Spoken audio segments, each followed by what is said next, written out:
My name's Michael Justice, and the character I play in the film is called John, simply John.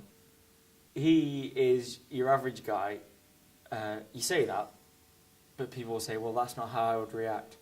But we all have our own little nuances that in certain situations the rest of the world would find strange. Now, this man's rules when it comes to bathroom decorum are a little particular. And it's those rules that get him in trouble, really. And that's kind of like his journey through this film. The majority of my background is actually theatre work. So I have worked in theatre quite a lot.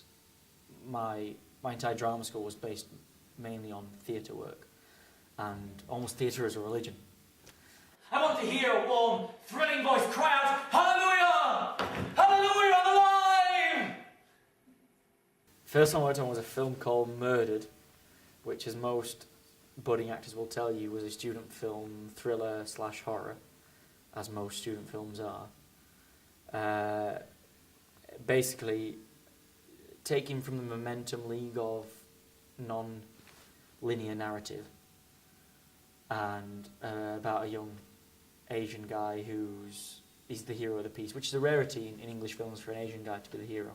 So it sold quite well in that sense. But basically, I was the murderer, and I killed people and got killed, and the film was called Murdered. So it wrapped it up quite nicely, to be honest. But that was my first real experience, because I remember watching that film, and all the shots that were done right at the start of shooting, I'm overacting horrendously. And after 6 months of the film going on, which if someone will ever see this film, you can tell by the length of my hair. My acting seems a lot better on camera because I've stopped trying to act, which is the key thing with film. By that point, you know what you're doing. You just have to do it, and it looks a lot more realistic. I wanted to get involved with Bog Standard because I'd seen Colin's previous work, and also a mutual friend of ours told me what he was like, and his enthusiasm and his passion for what he was doing and his constant drive. It was about 18 months before I saw a first draft when he mentioned to me his concept for this film and just said, "I've got the idea of you for it." And I thought, why? But it didn't matter, because for me it really worked. I thought, yeah, that sounds funny. And when I got the first drafts, I really wanted to be a part of it, and I was so glad that I was, because I found it so hilarious to read. I absolutely cracked up at the reading of this, and people that know me will find that funny for their own reasons. That I love the idea of a film called Bog Standard. But that's just what enthused me. It started out with knowing friends and hearing about Colin, his reputation in the kind of Manchester circuit, and then seeing some of his work got me more excited. So I agreed to the project. Then I watched one of his previous films, Manhattan, and I thought, this is going to be the best director I've worked with so far. And then I also met the producer, Chris, who was really on board with it, and I met him and I thought, this is going to be the most professional experience that any of us ever had without a paycheck. It's going to be absolutely fantastic. So more and more, I just thought, this is going to be the biggest thing I do so far, which, excites anyone. Colin and I worked quite close once he started saying, okay, we're doing this.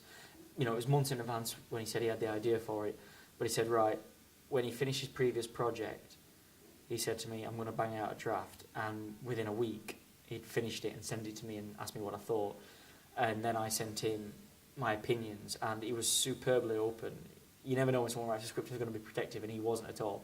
Colin's best quality is that he's a fantastic scriptwriter who thinks he's an awful scriptwriter. So he listens to every critique you have with wide open ears, but the work he's got is really good to begin with. So we kind of worked and shared lines, and as time went on, he allowed me to change the lines to suit the way I would say them, which is handy, because a lot of the lines were written in his inner voice, which suits his outer voice. And Cole from Manchester, I'm from Yorkshire, so the patterns of dialogue changed, but he allowed me to change that to suit what I was doing. And some of that changing of the work continued not only onto the day of shooting, but afterwards with Foley recording. And whatever we could do, basically, to make the film better, he was constantly open to those ideas. You will do some awful things in your time, and you will realise God, this isn't going to help my career at all. And sometimes you'll watch the film and only then will you realise how awful it is. But do the film, test your craft out, you know, because whether you've trained in film or whether you've trained in theatre, until you start making more and more films, you will never really know what you're doing and how that looks to an audience member.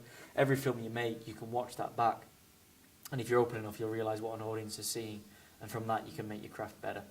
So do the low-budget films. In fact, they're the ones to get involved with, because the people you're working with are so aspirational that it's fulfilling to do it with them, because it inspires you, and you kind of want to do the same work as them. And, you know, we'll all gradually go up, we'll all get better the more work we do. If people start saying no to certain things, they're missing out on experiences. Even bad experiences are useful. So do the things you get asked to do. The shoot for Bog Standard is the best shoot I've been on so far in short films. The fact that we all got home on time is a filming miracle, and it's because it was over budgeted and incredibly well planned. The makeup artist, the producer, the supporting crew, lighting, cameras, stills, everyone was there to do the best they could, but in the best possible feeling and manner. Everyone was so helpful with each other, everyone was supporting each other, everyone's there for a laugh and enjoyment. And the crew spent most of the time cracking up while shooting was going.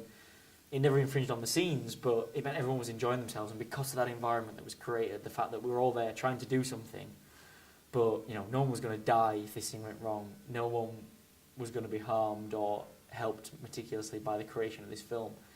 It created a fantastic atmosphere, which helped the creative quality that went on when people said, let's try this, let's try that. Everyone was open to it, everyone was willing to listen to everyone else, and everyone involved was so friendly. It was a great experience, really, over the 2 days.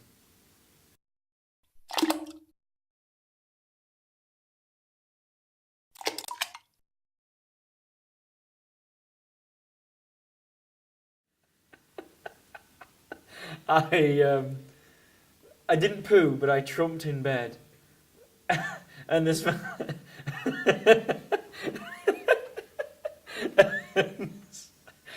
and the smell was so rank that I thought I might have shat myself.